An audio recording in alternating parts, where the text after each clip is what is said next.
the context has changed. So as a community leader, as a community person, with your active involvement, how would you expect the community to respond to this new context?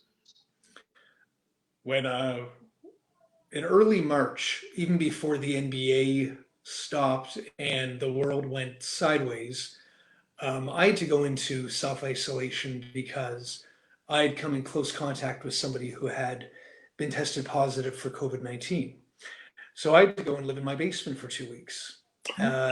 And and our kids were still in school and life was somewhat normal, although changing quickly.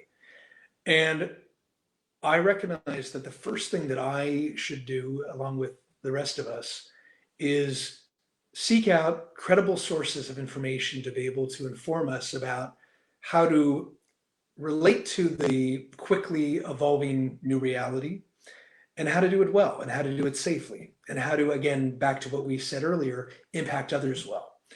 So the first thing I did was try to amplify the advice of our public health experts, not pretend to be a doctor, not pretend to be an expert, not to even voice my personal opinions so much as to amplify credible sources of information, because I also knew that a lot of people would be going to the dark places in the internet and finding things that may not be true or telling them all sorts of things that wouldn't be helpful to them or their neighbors. So I think it's really important for all of us, as many opinions as we have and conclusions that we've arrived at, to really seek out credible sources of information, because at the end of the day, then we make more informed decisions. And when we're receiving information about washing our hands, keeping a physical distance, and wearing a mask when that's impossible. And I would add, come from a place of kindness as members of a community. Check in on vulnerable neighbors who might need you to help with some grocery shopping, or seniors who might be isolated and lonely, or whomever it might be.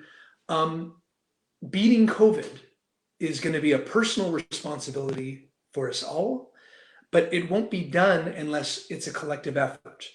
So my best advice to us all is understand that even when life seems like it's frozen, because this is an unprecedented moment in time, life continues.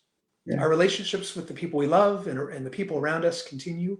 The memories continue to happen. And this is our life. And so, don't stop. It's just different, and we have to adapt to that. And then meanwhile, each of us have got to think about how we're going to meet this moment. And if we contribute to each other and support each other and love each other and do everything we have been informed to do to contribute to beating this disease, then not only will we get through this together, literally, but the journey from here to there will be a lot better for us all. Yeah, that's a wonderful way of looking at it and react